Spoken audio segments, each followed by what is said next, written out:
അനിൽ ആന്റണി തെരഞ്ഞെടുപ്പിൽ ജയിക്കാൻ പാടില്ല എന്ന് പിതാവ് എ കെ ആന്റണി. പ്രമുഖരുടെ മക്കൾ മോദിയോടൊപ്പം ചേരുന്നത് തെറ്റെന്ന് മുതിർന്ന കോൺഗ്രസ് നേതാവ് എ കെ ആന്റണി വ്യക്തമാക്കി. കുടുംബം വേറെ, രാഷ്ട്രീയം വേറെ എന്നതാണ് തന്റെ നിലപാട്.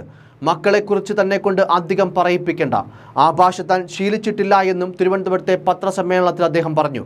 ആ വാർത്താ സമ്മേളനത്തിലേക്ക്. അതാണ് കോൺഗ്രസ് ആണ്. എന്റെ മതം കോൺഗ്രസ് ആണ്. എന്റെ മതം കോൺഗ്രസ് ആണ്. കേന്ദ്രത്തിൽ പ്രധാനപ്പെട്ട റോളുകളൊക്കെ കൈകാര്യം ചെയ്തിരുന്ന ഒരു വ്യക്തിയാണ്. പക്ഷേ മകൻ ജയിച്ചു വന്നാൽ കേന്ദ്രമന്ത്രിയാകും, ആ നാടിൽ വലിയ വികസനം ഉണ്ടാകും, അങ്ങേപോലെ വലിയ വികസന കാഴ്ചപ്പാടുള്ള വ്യക്തിയായി മാറുമെന്നാണ് കഴിഞ്ഞ ദിവസം പ്രധാനമന്ത്രി പോലും അത് പത്രത്തിൽ പറഞ്ഞിട്ട് പോയത്. ഇത്രയൊക്കെ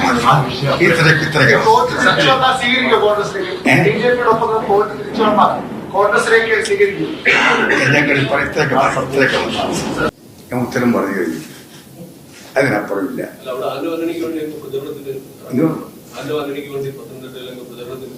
ഞാൻ പ്രകടനത്തിന് പോകാതെ തന്നെ ആന്റോ ആന്റണി നല്ല ഭൂരിപക്ഷത്തിൽ ജയിക്കും, സംശയിക്കണ്ട. ബി ജെ പിയുടെ ഏറ്റവും സുവർണകാലം, കേരളത്തിലെ ബി ജെ പിയുടെ സുവർണകാലം കഴിഞ്ഞു. അവരുടെ സുവർണകാലം കഴിഞ്ഞ ലോക്സഭാ ഇലക്ഷനാണ്. ശബരിമല യുവതീ പ്രവേശനത്തിന്റെ അത് കത്തുന്ന കാലഘട്ടത്തിൽ ബി ജെ പിക്ക് ഒരുപാട് വോട്ട് കിട്ടി. ഇത്തവണ 2019 കിട്ടിയ അത്ര വോട്ട് ബി ജെ പിക്ക് കേരളത്തിൽ ഒരിടത്തും കിട്ടത്തില്ല. അവരെല്ലായിടത്തും 3ാം സ്ഥാനത്തായിരിക്കും എന്നാണ് എന്റെ അഭിപ്രായം.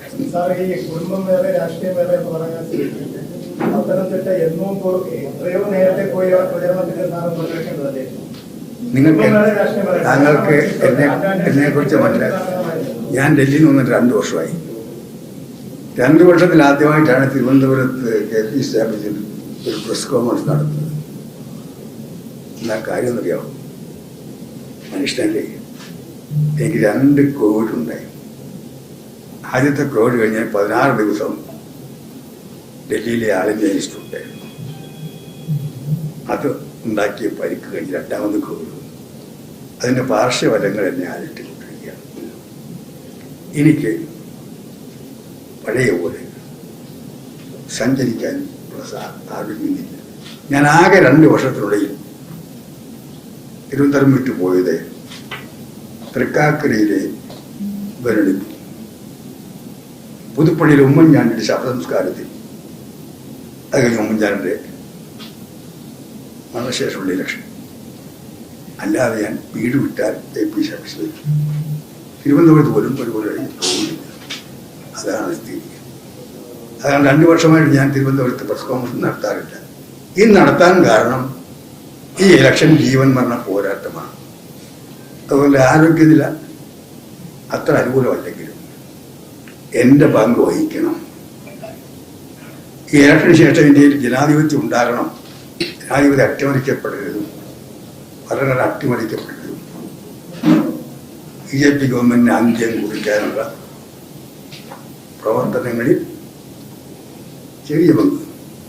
ആ പ്രവർത്തനങ്ങൾ ഏറ്റവും കൂടുതൽ പങ്കുവയ്ക്കുന്നത് ഇന്ത്യൻ നാഷണൽ കോൺഗ്രസ് ആണ്.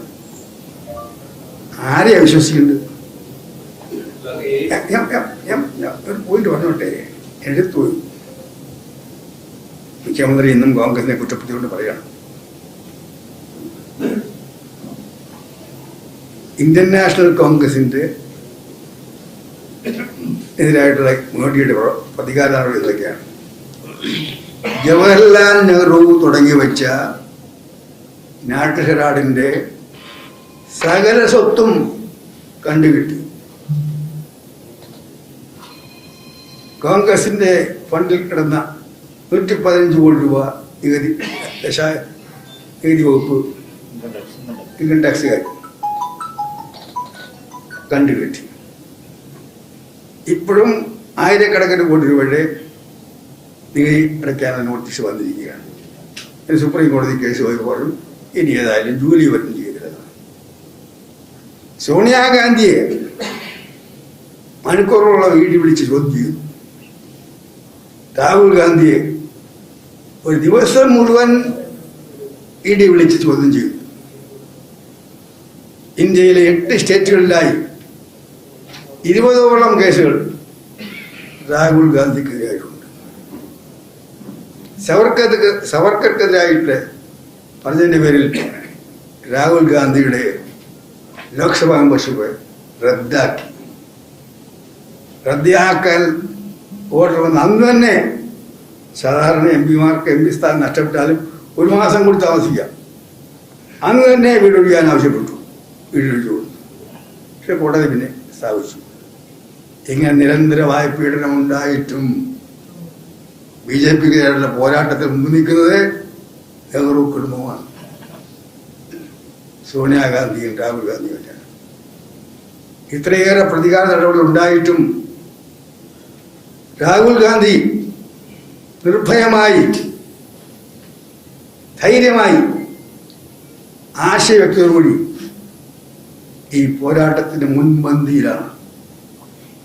കോൺഗ്രസിനോട് ശത്രുതയുള്ള വേർപ്പുള്ള പാർട്ടികളുമായി പോലും 28 പാർട്ടികളെ കൂട്ടിയോജിപ്പിച്ചുകൊണ്ട് പരമാവധി വിട്ടുവീഴ്ച ചെയ്ത് ഇന്ത്യ ചരിത്രത്തിലെ ഏറ്റവും കുറഞ്ഞ സീറ്റിലാണ് ഇതും ലോക്സഭയിൽ കോൺഗ്രസ് മത്സരിക്കാൻ പോകുന്നത്. അത്രമാത്രം വിട്ടുവീഴ്ച ചെയ്ത് ഇന്ത്യ മുന്നണി ഉണ്ടാക്കാൻ നേതൃത്വം നൽകി. രാഹുൽ ഗാന്ധി നരേന്ദ്രമോദിയെ താഴെ ഇറക്കാനുള്ള, ഇന്ത്യയെ വീണ്ടെടുക്കാനുള്ള യുദ്ധത്തിന്റെ ഓർമ്മകത്ത് മുന്നണിയിലുണ്ട്. ആ രാഹുൽ ഗാന്ധിയെയും കോൺഗ്രസിനെ വിശ്വസിക്കണോ, അതോ നരേന്ദ്രമോദി വാക്ക് ഉച്ചരിക്കാൻ പോലും ഭയപ്പെടുന്ന കേരള മുഖ്യമന്ത്രിയുടെ പാർട്ടി വിശ്വസിക്കണോ എന്ന് കേരളത്തിലെ ജനങ്ങൾ ആലോചിക്കുന്നു.